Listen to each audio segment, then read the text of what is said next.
நம்ம Ashwin sweets and ஸ்நாக்ஸை ஆஸ்திரேலியாவுக்கு export பண்றதுக்கு காண்டாக்ட் பண்ணுங்க 7373755163.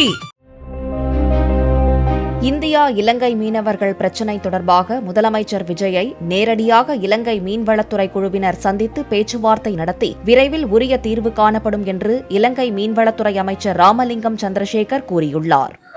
தமிழ்நாட்டு புதிய முதலமைச்சராக வந்த ஜோசப் அவர்கள் வந்த விதத்திலே குறிப்பிட்டிருக்கிறார்கள். இந்த இந்திய வெளியுறவு அமைச்சர் ஜெயசங்கர் அவர் கடிதம் எழுதியிருக்கிறார். இலங்கை இந்திய மீனவர் பிரச்சனையை ராஜதந்திர ரீதியில தீர்க்கிறதுக்கு நடவடிக்கை எடுக்க வேண்டும் என்ற ரீதியில, கடத்தொழில் அமைச்சர் என்ற ரீதியில அந்த விடயத்தை நீங்க எப்படி பாக்குறீங்க?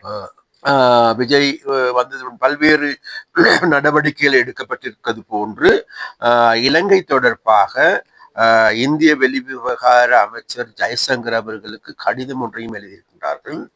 அப்ப அந்த கடிதத்தில் அவர் குறிப்பிட்டிருப்பது வேறு எதுவும் அல்ல. அதாவது இந்திய மீனவர்கள் இன்றைக்கு கைது செய்யப்பட்டு சிறையில் அடைக்கப்பட்டிருக்கின்றார்கள் அல்லது தடுத்து வைக்கப்பட்டிருக்கின்றார்கள்.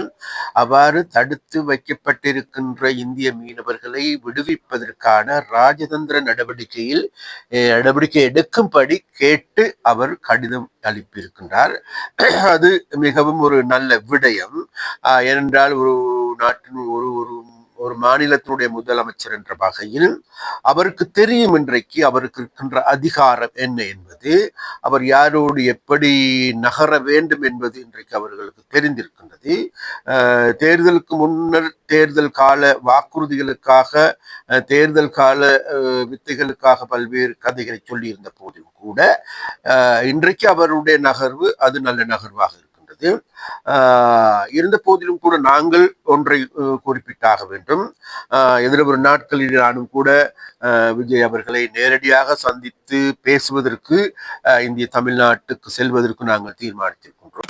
நம்ம அஸ்வின் ஸ்வீட்ஸ் அண்ட் ஸ்நாக்ஸை ஆஸ்திரேலியாவுக்கு எக்ஸ்போர்ட் பண்றதுக்கு காண்டாக்ட் பண்ணுங்க 7373755163. பிளே ஸ்டோர் மற்றும் ஆப் ஸ்டோரில் இருந்து பாலிமர் செயலியை QR கோடு மூலம் பதிவிறக்கம் செய்யுங்கள். செய்திகளை உடனுக்குடன் பெறுங்கள்.